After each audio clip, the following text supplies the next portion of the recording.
You are now entering the spoiler zone.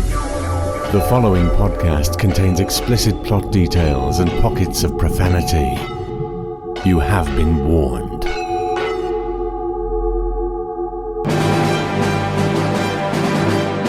The Exton Moss Experiment. Adventures in Wine and Space with Simon Exton and Ken Moss.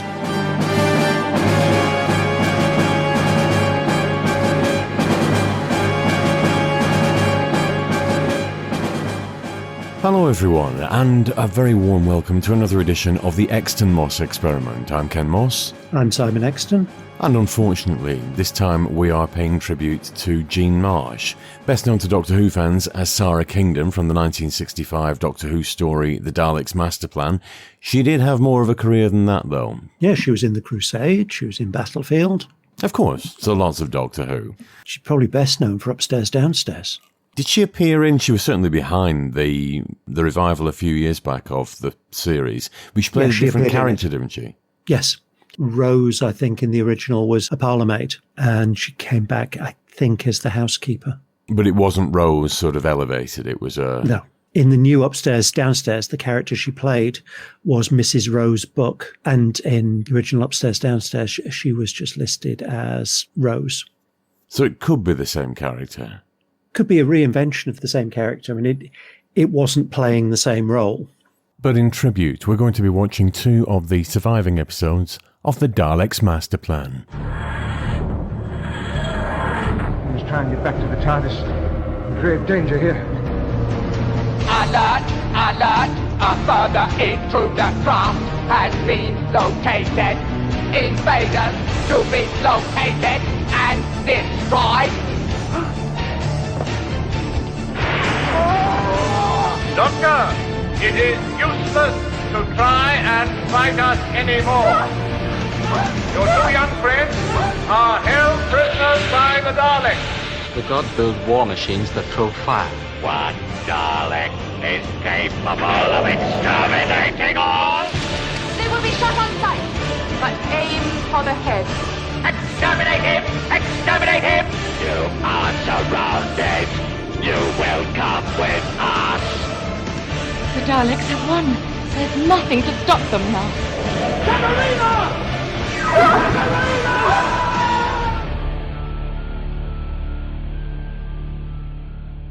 But before we start, it's time to go into the Black Archive.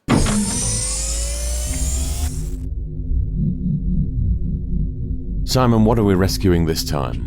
Well, what I'm going to rescue is a series from 1966-1967 called The Informer. Jean Marsh played one of the regulars in 17 of the 21 episodes. It was a vehicle for Ian Hendry, playing the character of Alex Lambert, who was a disgraced ex-lawyer who, having been released from prison, uses his legal knowledge to earn a living while he's not allowed to practice law. It ran for 2 seasons, 2 episodes survived, one from each of the seasons. It had some very good guest casting: Peter Vaughan, William Marlowe, Peter Bowles, Tony Selby, and the other regulars were Neil Hallett and Heather Sears. So that would be nice to see. How about you? Yes, well, I'm going to go for an episode of Adam Adamant Lives. It's episode 6 of series 2, where the Face returns, determined to rid the world of Adam Adamant once and for all. Now, this, I believe, is the first one where the Face reappears properly after he turns up in Black Echo. Yeah, a truly excellent episode. A little bit more detail. The evil mastermind known as the Face devises a deadly scheme to bring about the destruction of his nemesis, Adam Adamant. He engages the services of a man called Farley, who is Adam's exact double, and uses him to discredit the adventurer. Can Adam's friends tell which Adam is the real one? That sounds quite nice. Right, they all sound quite nice. Even the ones that you've said one or two of them aren't brilliant, but just the performances in them, and I just like the whole setup of Adam Adamant. It really sang to me as a series. In this episode, we've got Jean Marsh as Lady Lydia. Also in the cast, Edward Brayshaw, I noticed, as Gladwin. Rudolph Walker's in it. Derek Ware's in it. And Verity Lambert was the producer. So quite a few Who alumni there. But unfortunately that is missing, and as I have fallen head over heels in love with Adam Adamant Lives, that's something I'd very much like to see back. So here we are, back in the viewing room, and it's time we're going to launch straight into episode 5 of the Daleks Masterplan. Now this is the longest Doctor Who story to date, at 12 episodes long, 13 I suppose if you count Mission to the Unknown. I am an What about unashamed... Trial of the Time Lord? That was 14 episodes. Well, Trial of the Time Lord's a bit of a disputed one, because it's actually, although it's the longest story, it's really sort of 4 separate stories under one title: Mind Warp, Terror of the Vervoids, Ultimate Foe, and Mysterious Planet. So, yes and no. Technically it is the longest story, but Daleks Masterplan, it doesn't break itself down into that. But technically, yes, you are right. But I am an unashamed fan of this. The soundtrack to it was released in the early 2000s, and it was so good that it won an award. I was given it as a Christmas present. I listen to it every year. It's just a delight. It's one of those where a lot of the middle episodes are technically padding. It's a beginning and an end with a lot of running around in the middle. Simon, what do you think of it? I like it. I think it's a little unfortunate, the episodes that have survived, because all of them are kind of filler to be. Well, no, episode 2 isn't. It's just we suffer with a dreadful companion. But the Sarah Kingdom episodes, counterplot is okay. It introduces her, but the whole side trip to Myra is pure padding. It is. When you get on to Escape Switch and all the ancient Egypt stuff and the monk, that is absolute padding. And instead of episode 10, it would have been wonderful to have episode 12 instead. But that's a wishful thinking. I like Masterplan. I think you could cut it down to at least an 8-episode story, if not a 6-episode story, by cutting out all the extra stuff like Myra and ancient Egypt and all of that nonsense. Just a very, very brief précis of it. The whole serial revolves around the Time Destructor, which is a weapon that the Daleks have created with the help of delegates from all the galaxies. And the final component is a lump of terranium. It can only be found up Uranus, which has taken 50 years to mine this lump that they need to activate the Time Destructor. Maverick Chen, the guardian of the solar system, is widely agreed that he is the most powerful delegate around the table, second to the Daleks. But there's a lot of double-crossing going on. Report! Guardian of the solar system, Chen, must be watched. His ambitions exceed his usefulness. When he has served his purpose, he, like the others, will be eliminated. No power in this universe can stop the Daleks. The Doctor and Stephen and Katerina have landed on Kemble, which is where the Dalek conference is going on, purely by accident, because they're looking for a cure for Stephen, who is still suffering from a sickness from the Mythmakers. Katerina, she's just been brought on board as the new companion, and does a sum total of fuck all. She does a lot of staring off into the distance. Facing neutral, woman at CNA, and with the discovery of episode 2 a few years ago, we've realised that she's far worse in vision than she was on audio. Katerina! My lord. Doctor, what are you both doing here? The evil ones searched for us, but Brett helped us. He said they were evil. Yes, well, whoever this Brett is, he's quite right. The Daleks are evil things. Brett is the man you put in your magic chair. What? That young ruffian? But he helped us. And you released him? Was I not right to do so? When the evil ones came, he said we had to flee from your temple. Oh, my TARDIS, child, my TARDIS. Yes, you were right. I mean, he wasn't to know that you were quite safe away from the Daleks in there. How is this young man? I'll be all right in a minute or two, thanks, Doc. Oh, good. Brett says the time is 4,000. And he came here and only just got away from the evil ones. He gave Stephen some white tablets. And he's almost well again. Yes, and I clamped him in that chair. And he's the very fellow with the antitoxin. Well, young man, you better pull yourself together. We got some work to do. The Doctor manages to inveigle his way into this conference, They've met a space security agent called Brett Vian, played by Nicholas Courtney. He starts out a bit antagonistic and works with them in the end. They nick Maverick Chen's space car and fly off with this lump of terranium. So the Daleks give chase, and this is where it all starts running around.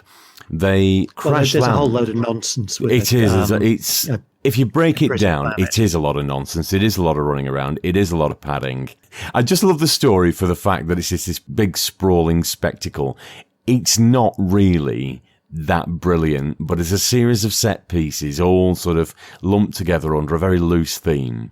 It's a bit of fun, and I do quite like it. But they crash on Desperus, which is a penal colony. I think we're changing course. Steering boosters won't fire. I can't get around. Switch to manual control. I can't. We're picking up speed. You know, I believe we're approaching the gravitational point of that planet. Desperus. Has it any kind of atmosphere? Yes. We can't get off there. We'll never be able to get off again. Why not? What's wrong with it? Desperus is the penal planet of the solar system. Well, if it's one of your prison planets, surely there are guards and warders there to help us. There aren't any. The only craft which stop there are prison ships bringing out the criminals. If we crash there, we'll be left there to rot the rest of our lives away. You must try to land softly somewhere. I can't. This vessel is out of my control. They fix the ship and take off, but one of the colonists is on board, takes Katerina into an airlock, who ejects herself into space, and then everybody's safe. Open the door from the control panel. I'll rush it. The girl will be dead before the door's half open. Can we talk to him in there? Yes, I turn on the talkback. That's tried his bluff. There's no point.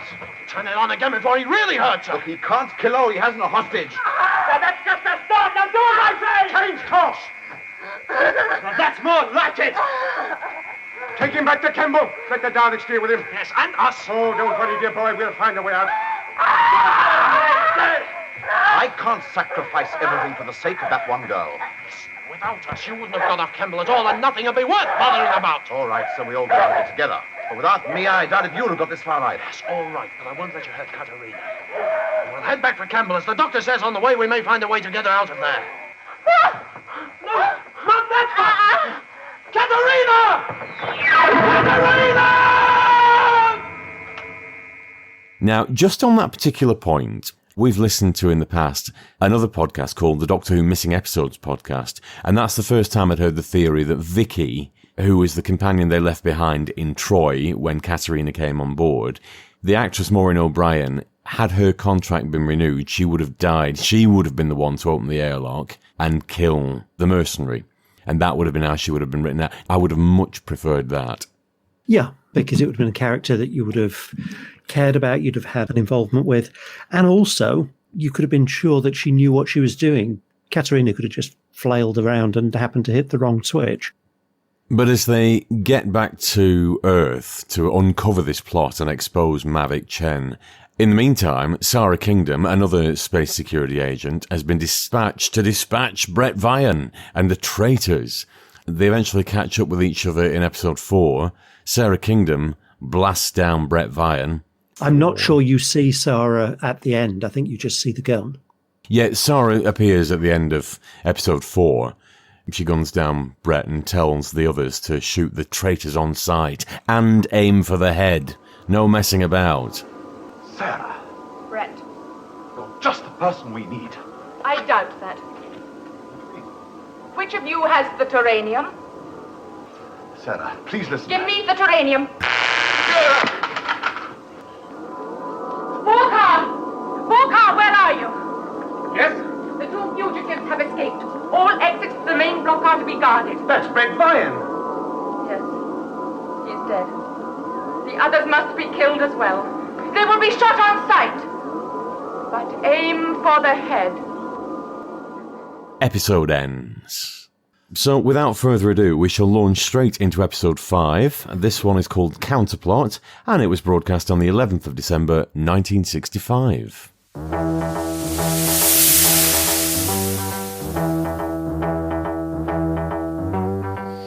I've always loved these titles.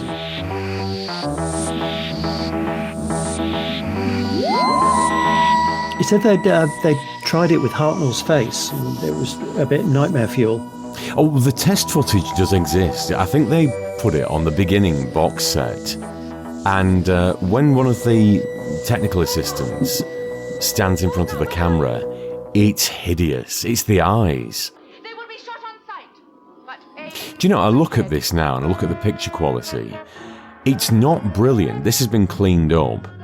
But you know damn well that now it's a good, 15 years since this was released? They could do a lot with this now and sharpen it up. Have you seen some of the fan recolorizations and upscales? I have, yes, and they look fantastic. See, there is a massive argument for colorized Doctor Who. I know we've banged this particular drum in the past, but the 60s Blu-ray sets, there's a really, really good commercial argument, if nothing else, to release them in colour. Because you would, all of a sudden, boost an already strong brand commercially. Repeats would suddenly become more commercially attractive if they were in colour rather than black and white. That's a really nice set. Yeah, this is the transporter set. They've just wandered into an experiment being conducted on Earth in presumably a separate part of Space Security Service HQ, where for some reason they're transporting white mice. Maybe they've been watching Hitchhiker's Guide to the Galaxy. What, Benji Mouse? And Frankie Mouse. The computer tape decks in the background date this far more than anything else. Stephen looking like he's wearing a jacket made out of candle wick. 5 seconds to hand over that terranium. The terranium. See, look at that. Oh, that's all. She really commands the screen. There's no messing about there. I mean, of all of them doing their dramatic acting, Being teleported acting. she looks fantastic. Peter Purves is a little bit wooden by comparison. Hartnell just looks odd, and it's difficult to tell whether he's playing it for laughs or not. But you're right, it's Jean Marsh who is the one that... Well, she really just strode into jumps that off. room then and was commanding it. She was waving that gun around. Again, a lot of it's due to the script, of course. But straight in, making demands and commanding. And that is what a strong female character should be. Not, tell me what's going on right now. What's going on in this room? We've been carrying out a molecular dissemination. And if you space security people would stop interfering, we'd be able to get on a lot faster. Looks as though it was perfect. You don't understand. No, but there were 3 people in here. Where are they? Oh, now this teleportation bit they did on the trampolines, yeah. And I noticed that William Hartnell elected not to bother with the whole trampoline thing. But it's quite a nice sequence. It reminds me a little bit of, you know, the nightmare sequence in Lambda 1? Oh, yes, yeah. That kind of whole overlay thing. Get them back. See, I'm more familiar with the audio of this. I've not seen the video of this in absolutely years. It was first put out on Daleks, the early years, a videotape from the early 90s. And the problem with something this long is, it's so disjointed. You see, that's a really nice effect. And that swamp set is very nice. Now, do you think this is Spyrodon by a different name? Well, Terence Dix once said to Terry Nation, in the 1970s, he delivered a Dalek script. He said, thank you very much for the scripts, Terry, but you've sold us this 3 times already. Jungle with invisible monsters on it. That Dalek Supreme's got a nasty scuff to the paintwork. Would it not have been wiser to choose a nearer planet than Myra? The whole point was the distance. Oh, angry bald blokes doing some very arch acting. Very naturalistic way of talking. Why didn't you stop when space security came in? The experiment had already started. We couldn't stop. That seems a little harsh. He's very stroppy, this bloke. He is. This is your fault. No, this is your fault. This is your... Very defensive body language there. Every inch of him is saying, "Feck off." I think something's coming through. He's only bothered about his mice. Well, it's kind of his experiment, and I know. That's It what scientists would piss you off if you were doing an experiment and you had all these stormtroopers pointing guns in shiny boots, telling you to stop your experiment. It's clearly Stop your experiment after it's finished. a little glass case with white mice, and they've even got them a little wheel and a ladder to play with. The instruments reassembled successfully, and the mice were alive. Maverick. Has he had his fingernails done since He has. the previous? He's had his nails done. He's So is it taking that this time- Guardian of the Solar System thing very seriously. He's had time to go for a manicure. And a spray tan that only covers his ears, it seems. They're expecting me now to arrive with the Terranium.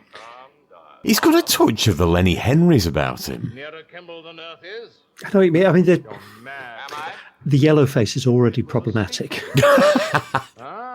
We could attribute it I don't see the point of him actually being Oriental, or even attempting the Oriental. It's absolutely nothing to do with the plot Doctor Evil whatsoever. little fingernail. The little I know. Finger. How do we know that the Terranium wasn't destroyed on the way? So does that make him Mini-Me?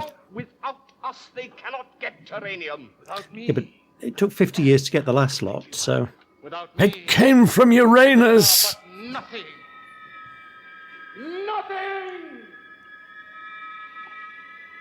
When I am next to the Daleks, only they stand between me and the highest... It's quite an elaborate set, considering it's only in part of one episode. That lit floor. He's turning out to be a bit of a loon, really, Yes. isn't he? If anybody behaved like that, you'd be out. You are a fortunate man, Carlton. But he'd started off that little scene going mad as a box of frogs, and ended it mad as a box of frogs, but actually really powerful position, so I will just bide my time and hope you don't get bored and shoot me. Oh, so Space Kim Jong-un then. Nero, I was thinking, but yeah, whatever works.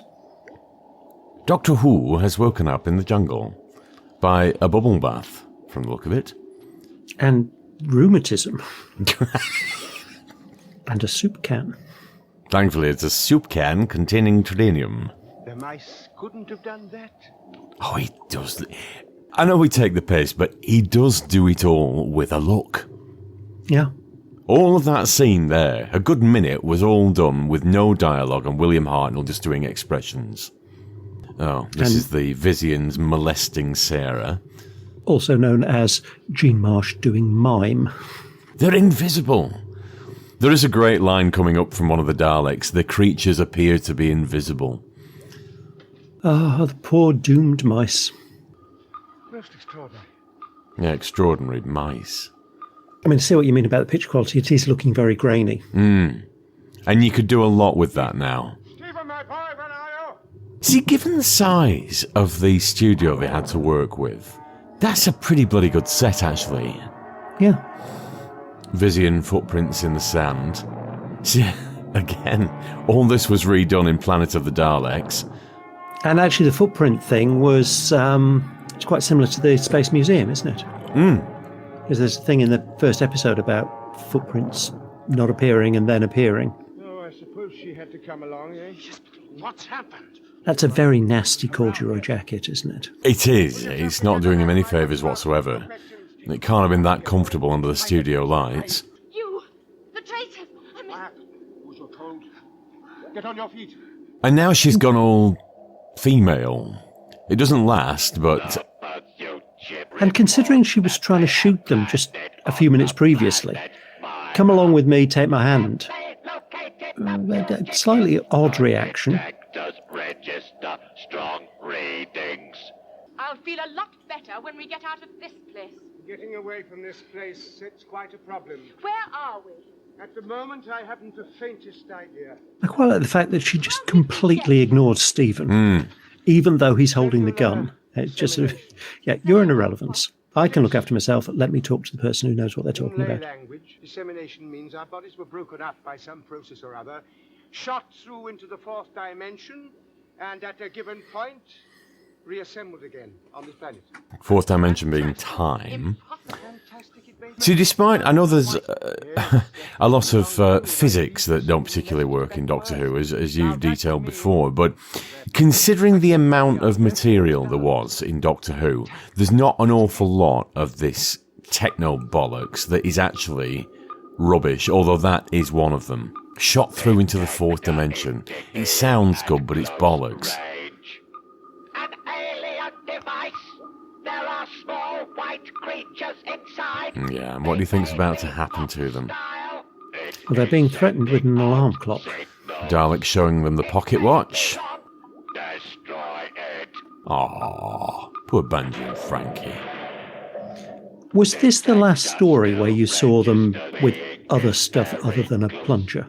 No, in Power of the Daleks they had a scoop, or one of them had a scoop. I think there is one of the Pertwee ones where one of them's got a claw. It's a movie Dalek. Beyond that, I don't think in the classic run there were any other variations. I think there might have... There was, until you get to the Special Weapons Dalek. I'm just wondering whether in Destiny... Was there one in Destiny? Can't remember. It's years since I've seen Destiny. But yeah, I think the next instance after that was Parting of the Ways. One of them had a flame cutter. Wasn't there something in Asylum of the Daleks? Well, yeah, but that was 11th Doctor. That was... Actually, was there? I don't know. They made a big thing about Asylum of the Daleks having every single Dalek that had ever been. Well, there was if you freeze-framed and looked into the background, but it was a bit of a cheat. I felt very cheated by Asylum of the Daleks. Because that's what it was billed as, but it was a load of bollocks. Until they got to The Witcher's Familiar, when the old Daleks properly appeared on screen, and everybody got a warm, fuzzy glow. It is a really nice jungle set. It is. Considering it's here for, what, 2 episodes? Yeah. William Hartnell, man of action, thrashing about with his cane. See, again, no dialogue, and yet he's compelling on screen. Well, if he hadn't been as good as he is, we wouldn't have a show now. No. Troughton is the first one to come in as a replacement. If they hadn't been as good as they were, the show wouldn't have lasted. Other doctors coming in, you always know that there's going to be a regeneration at some point, so you can have fairly ropey runs. I just think it's a great shame that none of these are ever repeated. And even if they were, the latest generation of Doctor Who fans wouldn't be remotely interested in them. I think if they were properly upscaled and in colour, you might have half a chance of new fans actually discovering properly who the first and second Doctors were, and to an extent the rest of the classic run. Yeah, you're probably right about the majority of people. There are some new fans that have come through who have become very keen on the classic era, but were originally introduced with New Who. Oh, absolutely, yes. One of my nephews is a case in point. I remember when first restarted with Christopher Eccleston, he came round to the house and he was rooting through my DVD collection. He picked out Genesis of the Daleks. Said, I'd like to watch this one. I said, this is an old one. I don't know whether you'll like that. He said, no, I know. I put it on for him. He sat there transfixed for 6 episodes. He was quiet for nearly 3 hours. And I was amazed that in 2005, this, 10-year-old boy was absolutely transfixed by 30-year-old television. You see, Squeak, my godson, when he was away, loved classic Doctor Who. I mean, it predated the appearance of New Who, but that rolling back of the eyes... It just... He looks like he's either on something or in the middle of a stupendously strong orgasm. And you remember, my boy, aim high. These visions are 8 feet tall. I didn't discover Black and White Who until, it was the early 90s. So 91, possibly even 92. There was a repeat season. I seem to remember the Time Meddler was on. And it wasn't in particularly good nick. It was fairly ropey quality. But I started reappraising Black and White Doctor Who when I was about... When would I have been? 18, 19. And they started releasing the missing episode CDs, and The Crusade came out in a splendid box set. And that is the first time that I started looking at Black and White Doctor Who as something other than boring old telly.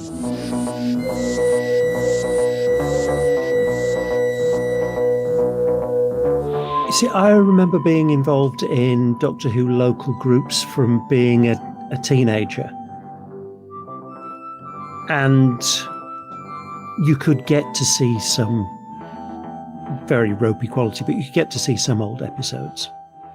There were a lot that you couldn't. I mean, certainly the majority of the standalones you couldn't get to see. I know not long after it was recovered, Evil of the Daleks was doing the rounds. Presumably there was somebody in the BBC who was getting copies of it and disseminating it. I quite miss those early days of VHS copies doing the rounds. They were an exciting time. Seismic detector shows that the object he is carrying is the Terranium. You will surrender it. He will not. Silence. You will not speak. You dare not fire because of this Terranium. To end this stalemate, may I suggest... There will be no more discussion. The core is to be handed over. What is that noise? The invisible creatures are attacking in force. Annihilate them!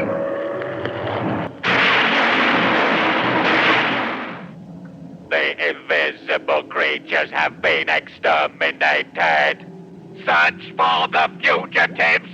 They must not escape.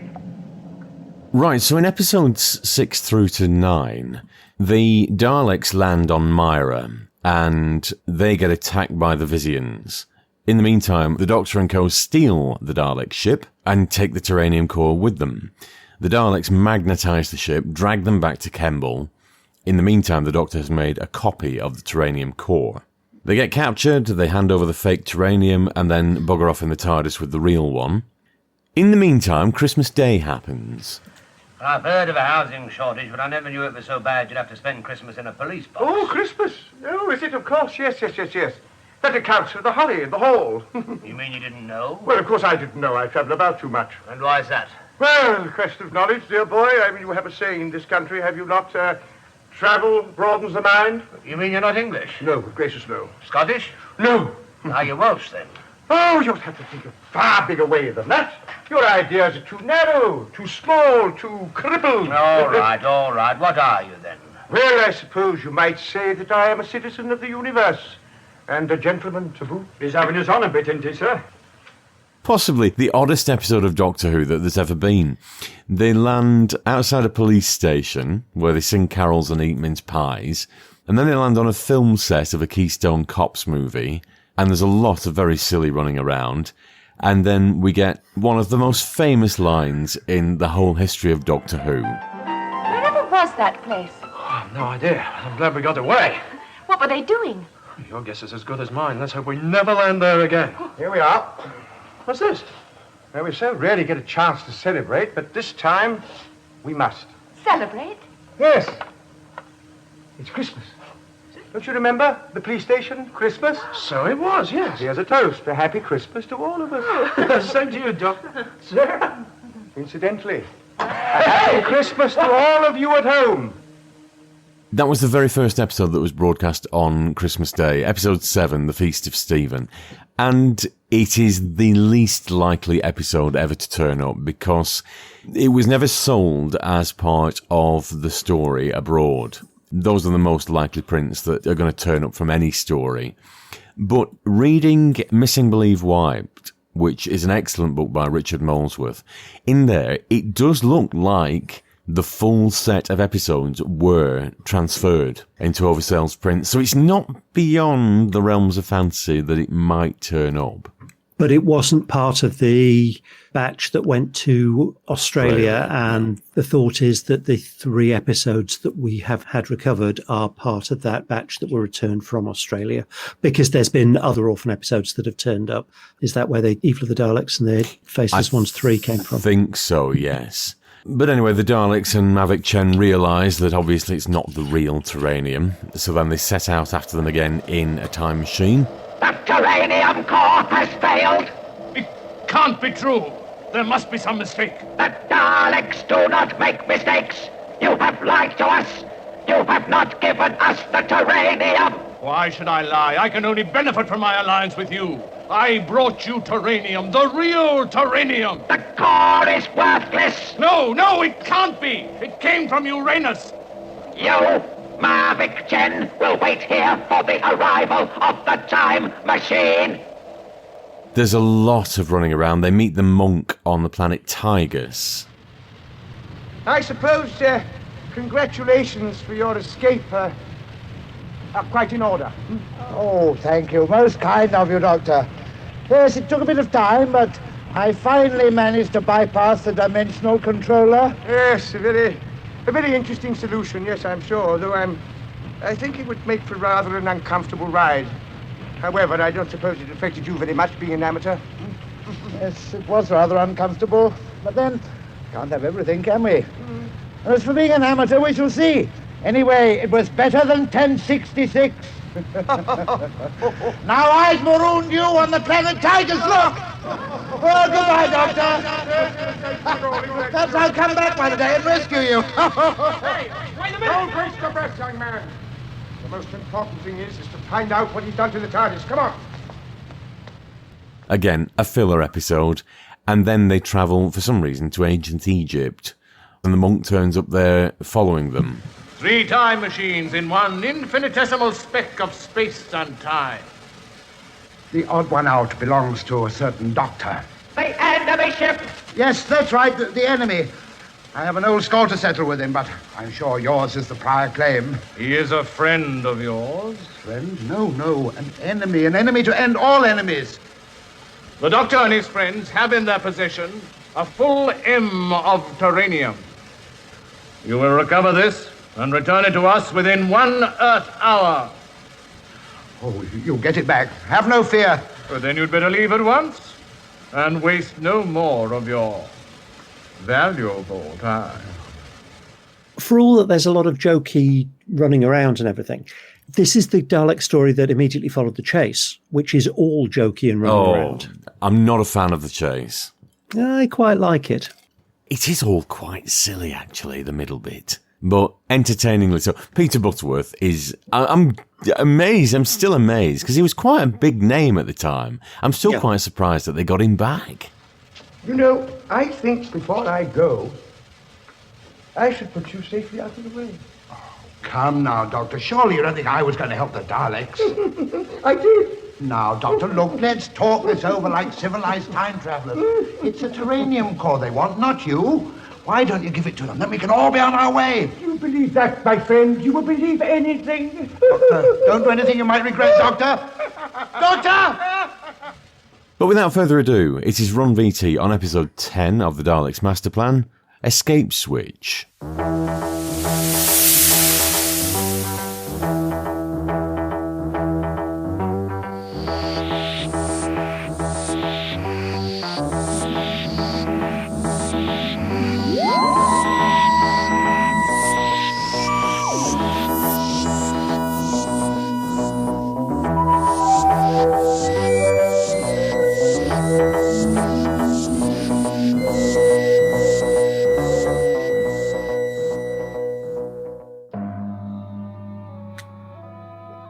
Stock Egyptian music.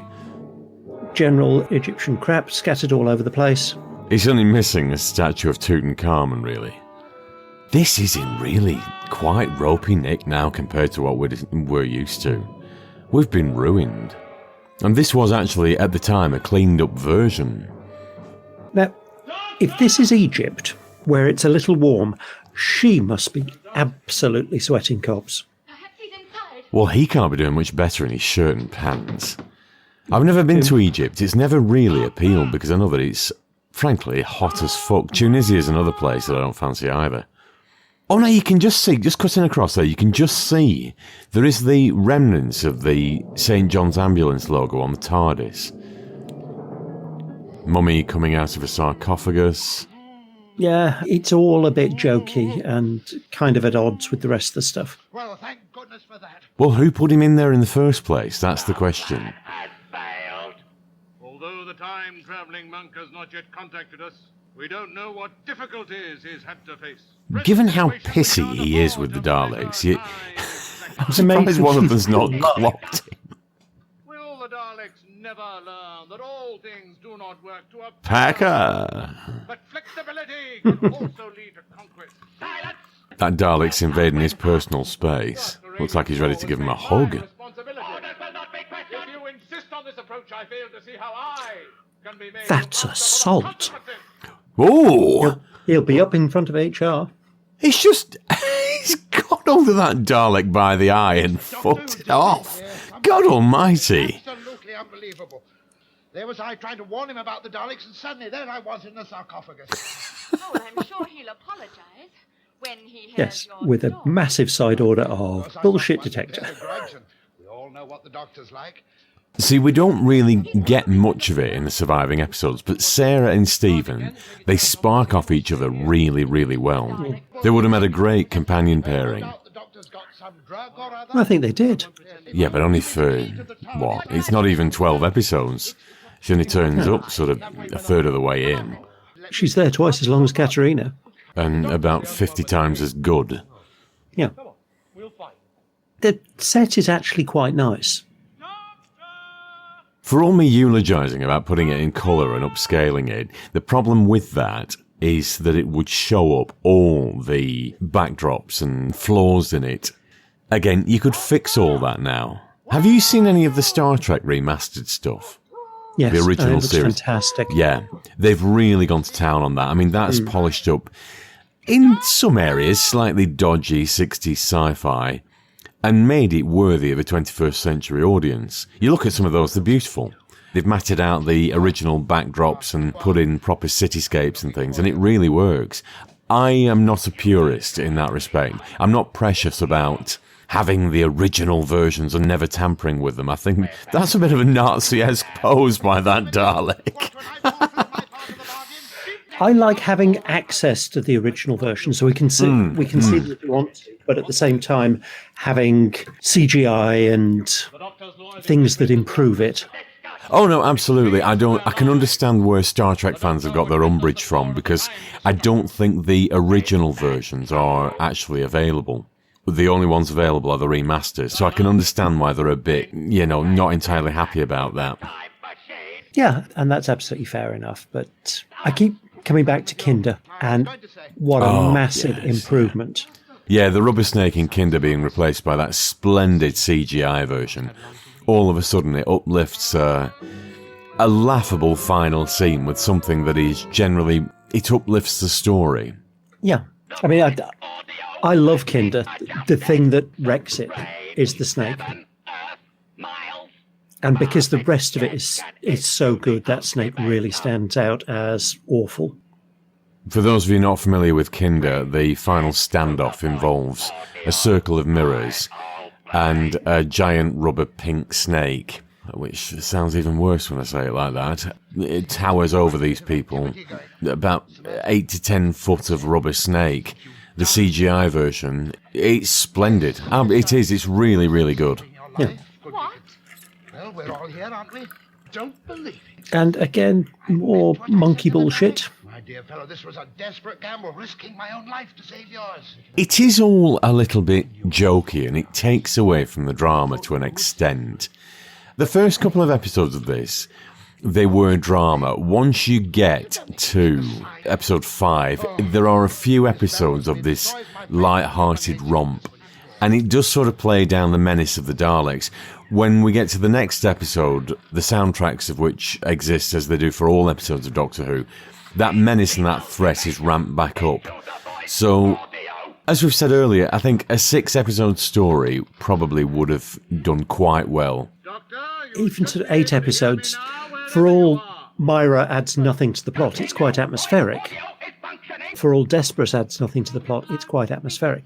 The really jarring thing is the section with the monk goes from quite serious and gritty science fiction to out-and-out comedy.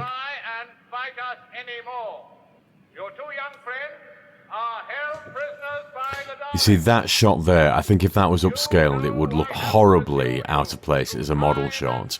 Yeah. The Doctor in a very grubby-looking Panama hat.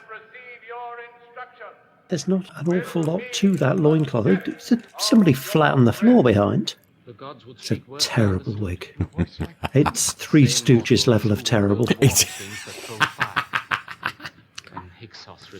And I like the monk as a character. If they'd done a separate historical in ancient Egypt with the monk and not as part of Masterplan, that would have been brilliant. It would have been so much better than the Celestial Toymaker.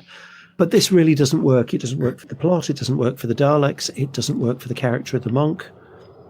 If you look at the controls scattered around the Dalek time machine, Considering the period that it was made in, where there wasn't a great focus on continuity, the controls, actually, they're very consistent between Dalek serials. Even going right back to the first one. They all have that same sort of stylized design. But won't that be because they'll have the same panels in stock? Well, to an extent, yes, but the design has varied from story to story, so they might not necessarily be bothered about referring back to something early like this, Dalek where stories. you've got a couple of episodes in Egypt. They're likely to be, and with BBC designers doing historical stuff so well, they were probably so busy with all the Egyptian stuff. With the Egyptian stuff, there's been some very busy sets. And look at all that construction stuff that's going there in the background. It might just be, oh yeah, we've got a Dalek control room, we've got the standard flats we use with them. We'll just reel these out because that's a design thing I don't have to worry about, and I can go back to designing my hieroglyphs. Why can't you come here? You should know the answer to that as well as I do. None of you can be trusted. He's very commanding. For all the accusations of fluffs and... Just watch some of his episodes. Yeah, absolutely. Particularly when he's in good stuff. I mean, we keep saying it's a terrible shame that the massacre doesn't exist because it would show what he was capable of doing in another role.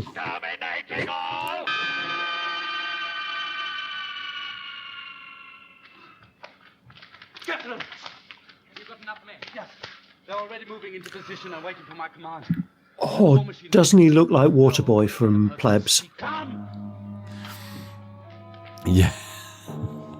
I love Plebs. I think it's a wonderful, wonderful show. You've only seen a couple, haven't you? Yeah, but I did enjoy it. He's just locked the TARDIS door and he's wandering off with the Tranium Core. How often do they bugger about with that TARDIS prop? The lock's on the left-hand door in this one. It's constantly amazed me why the TARDIS prop changes all the time. There's no need for it whatsoever. It's the only constant in the programme, and it's the most inconsistent thing about it. That's quite a good metaphor for the programme in itself. What I was just thinking is that Maverick Chen is a really busy performance. If all of this, it is Waterboy, isn't it?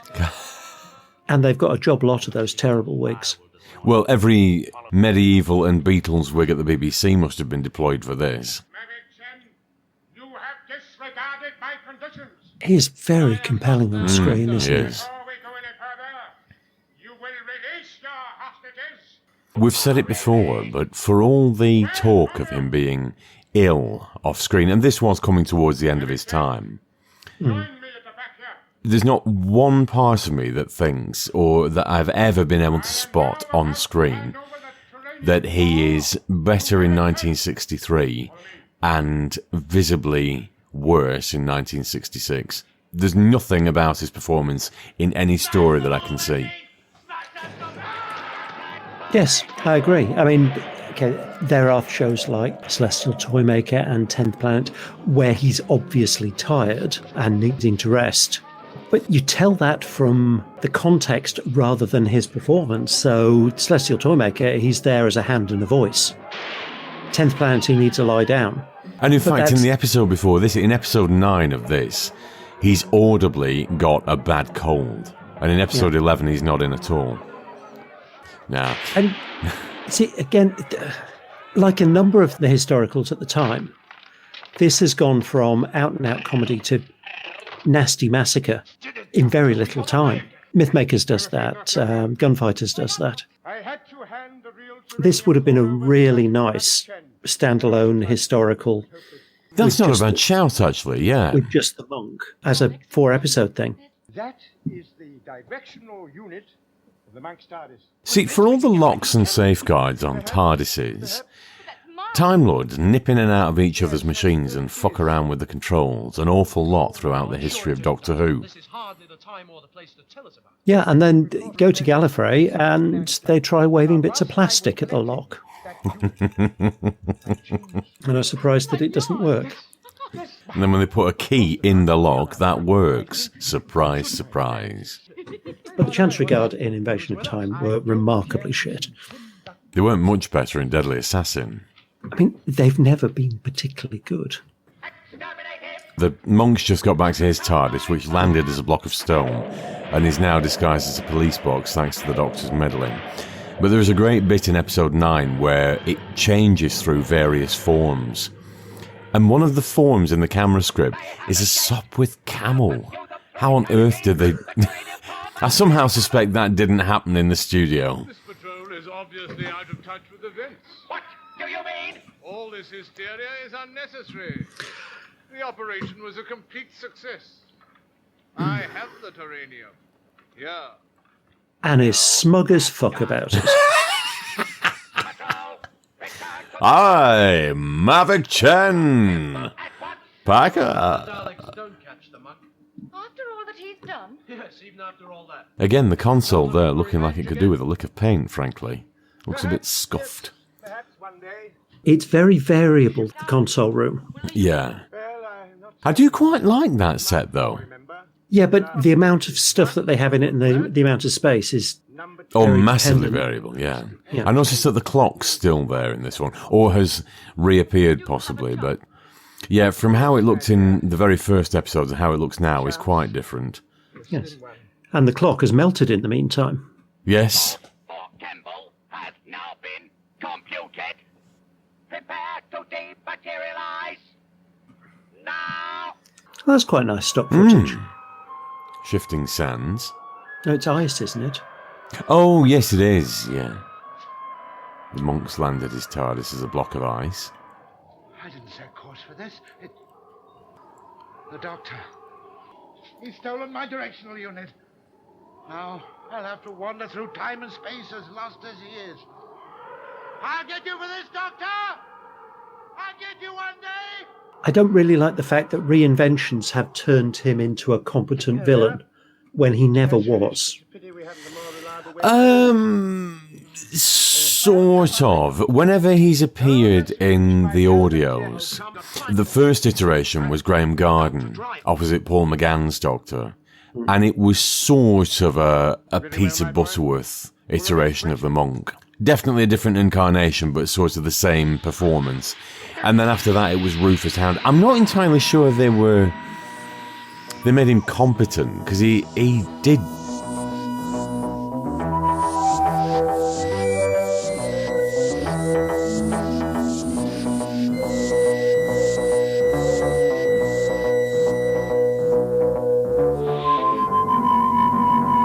Because there was one with Morbius, I think, where his plan is it goes so off kilter, and he clearly realises that he's stuffed up, that I think it results in the death of a companion, I think. So I'm not entirely sure they've made him that there's still an element of comedy with him, even in the Big Finish stuff. I was more thinking the novels, to be perfectly honest. Is this the New Adventures things? Yes. Yeah, I don't remember, because that was when they revealed his name as Mortimus, and he was one of the 10 Time Lords that all went to university together. Yeah. That the Doctor and the Rani and the Master were part of. Yeah. Even though in the Time Meddler it says that he's from 50 years in the future. Yeah, we gloss over those things unless you're Chris King Chibnall. Yes, scribble. Even though it is unfortunately canonical. We can only hope.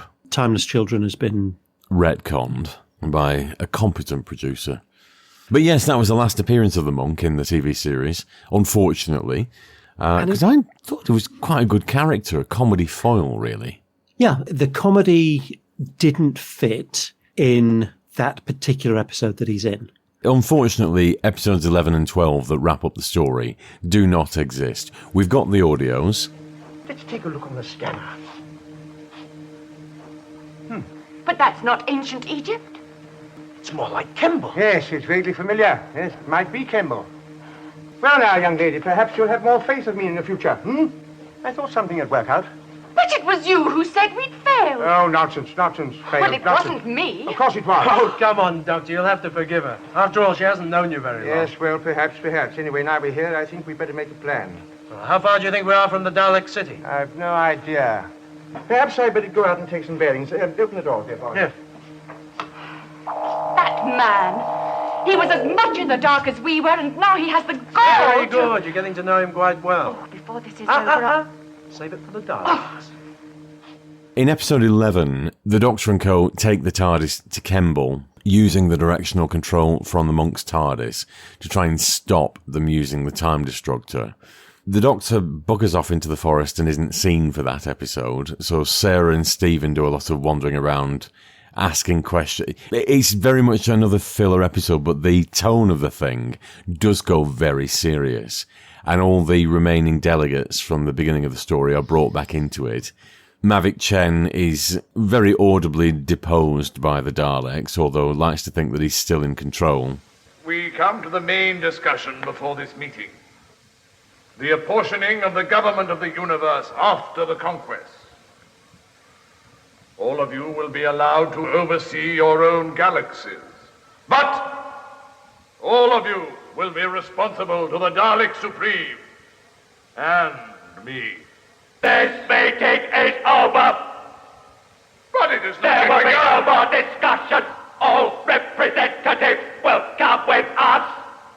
And then in episode 12, they finally get sick of him, kill all the delegates, and they've got the Time Destructor. The Doctor breaks in, steals the Time Destructor, helped by Sarah and Stephen, switches it on to burn out the Terranium, and then they run back to the TARDIS with this thing running. It's changing the entire planet, rolling it forward through time. The Doctor's unaffected to an extent. Sarah's very badly affected by it. Come on, Doctor. No, don't touch me. I'll help you. Get back to the ship. Get back! It sounds like a really, really good sequence. In fact, who played the old Sarah? It was quite a famous actress, wasn't it? Isn't it Eileen May? I think so, Eileen Way.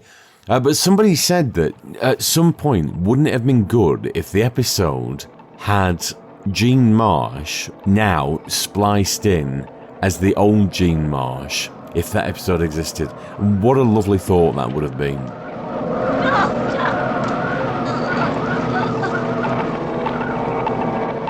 The Time Destructor burns itself out, Kemble is left a complete wasteland, and they ruminate in the TARDIS. It's a really, really downbeat ending. Time Destructor. What's left of it? Maverick Chen's Terranium core has finally burnt itself out. Wish Sarah could have seen the end. Yes, my boy. So do I. You know, Stephen, the one thing that Sarah lived for was to see the total destruction of the Daleks. Well, now it's all over.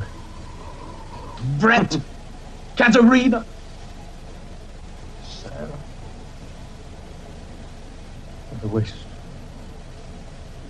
What a terrible waste.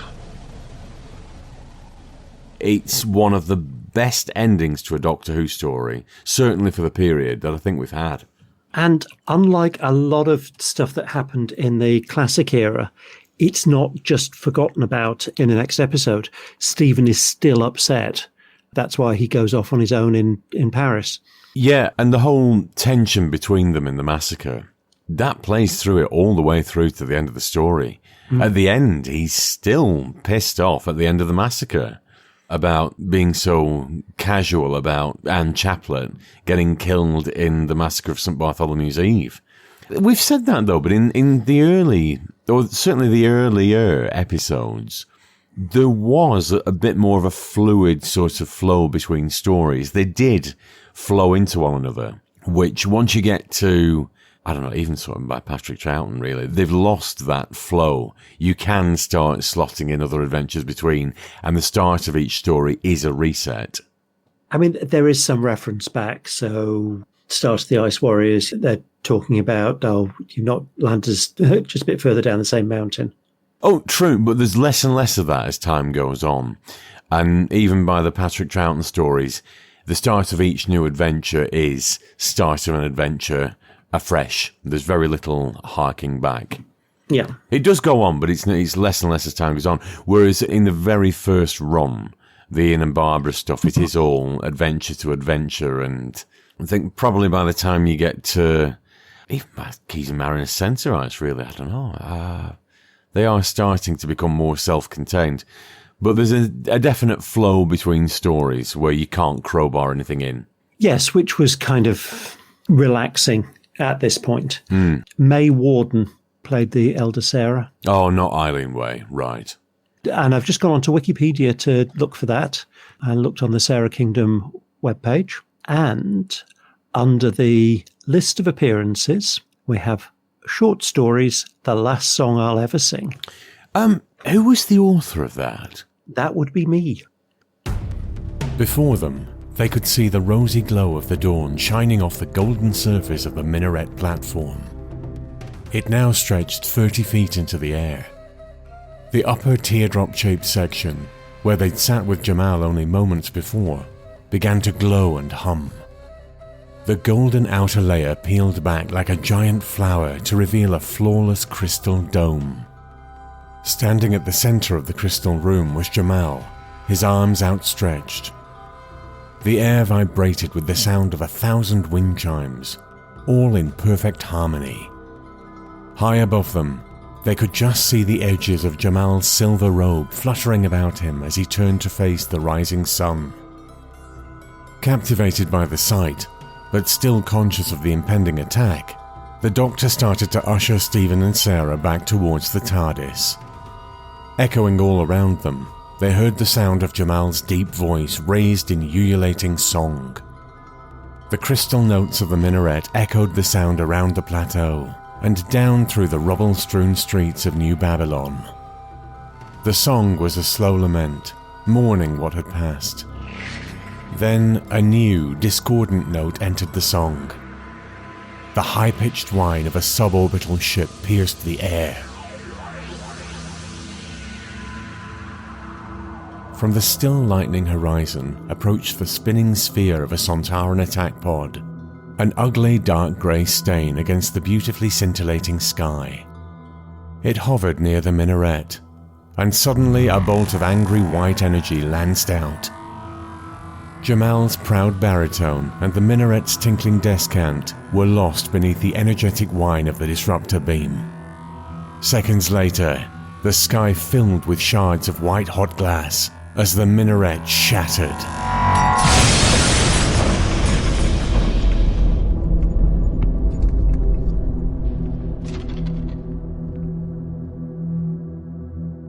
I have been looking forward to doing the Daleks Masterplan for a long time. I would have preferred it to have been under happier circumstances, but it remains one of my favourite 60s stories.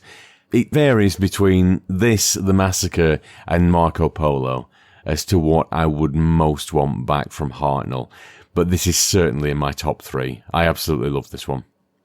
I'd love to see it back because it would be a full 8 episodes.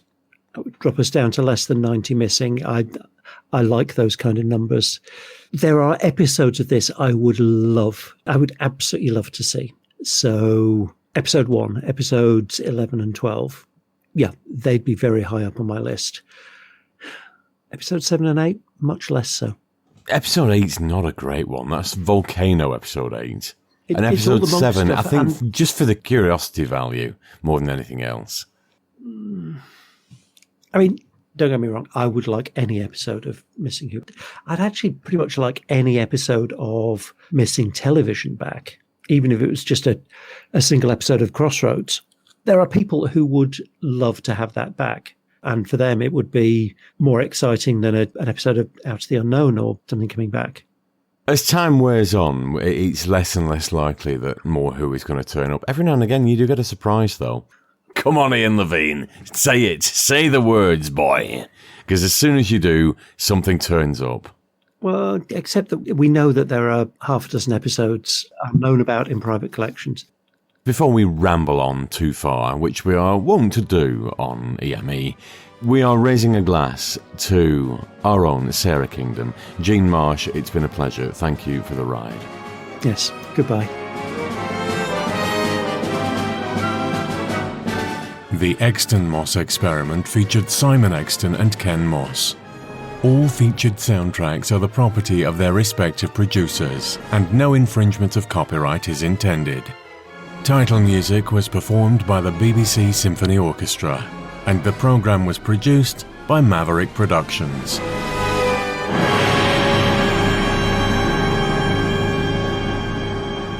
For more information, please visit maverickproductionsuk.blogspot.com or find us on social media.